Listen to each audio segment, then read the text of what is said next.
Good morning, future leaders. My name is Nelsanso N. Miramonte. My name is Wendell Almisa. My name is John Raven Suarez. Today we will be teaching you on how to solve the step-by-step solution in the type of operation part 1. The first operation we will be conduct is the assignment operator. What is assignment operator? Assignment operator represented by the equal sign in programming. It is used to assign or store a value in a variable. For example, let's assume that the age is equal to 30. It means that the value of age is equal to 30 is assigned to the variable age. Another example, let's assume that x is equal to x plus 4. The computer first gets the current value of x, adds 4 to it, and then stores the new result back into x.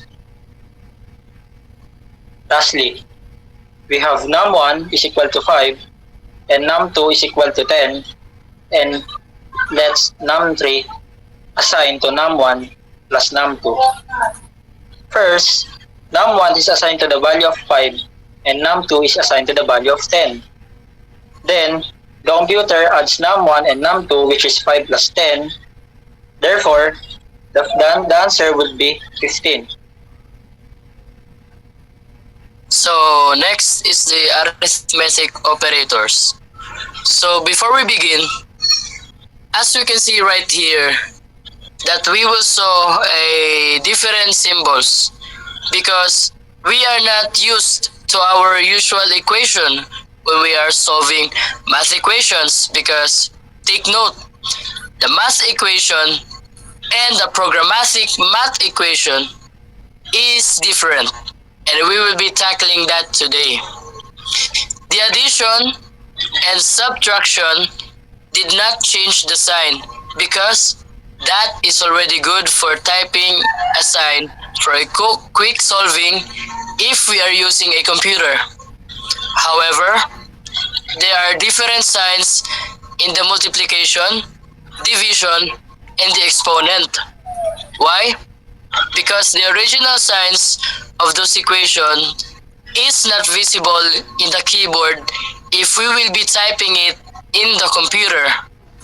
So, in the programmatic way, we will use the multiplication in a dash symbol.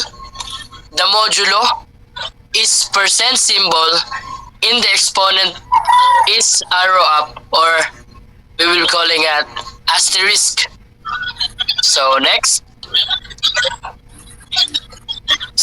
is we will be jumping to our number 1 problem. Yan. Let num assign 15. Num assign num plus 10. The answer is num assign 15 plus 10 equals to 25.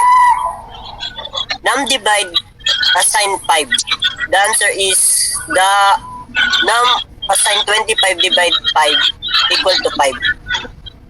Num plus plus, the answer is num equal to 5 plus 1 assign 6. The answer is num assign 6.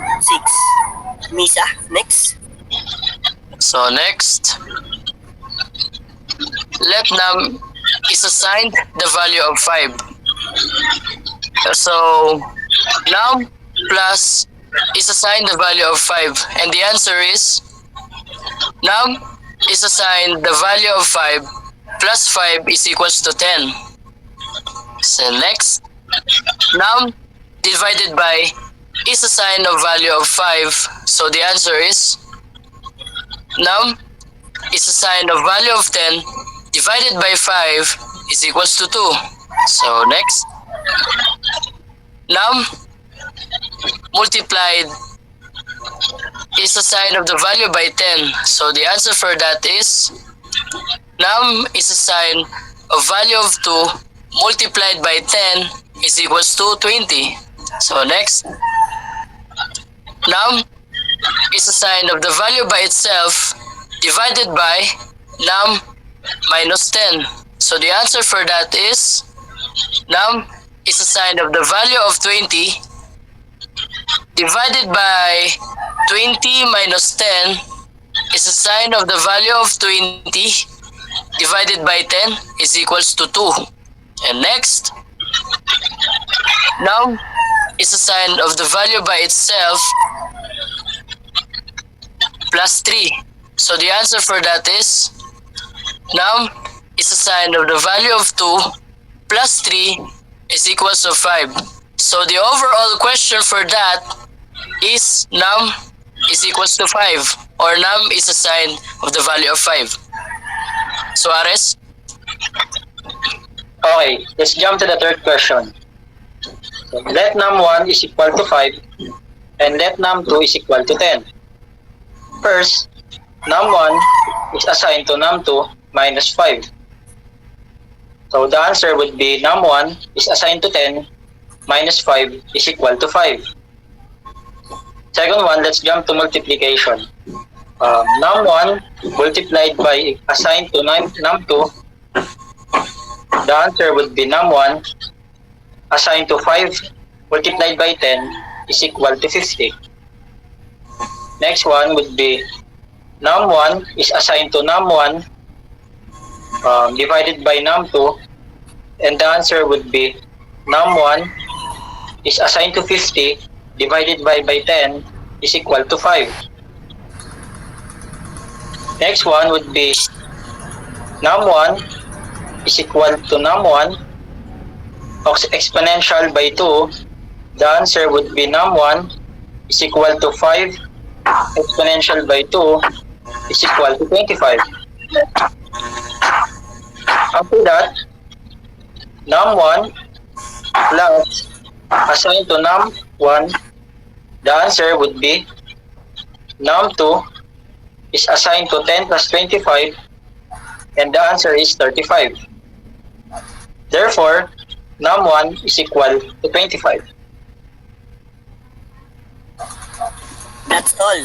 Thank you for watching. That's all. Thank you for watching and listening. Thank you guys.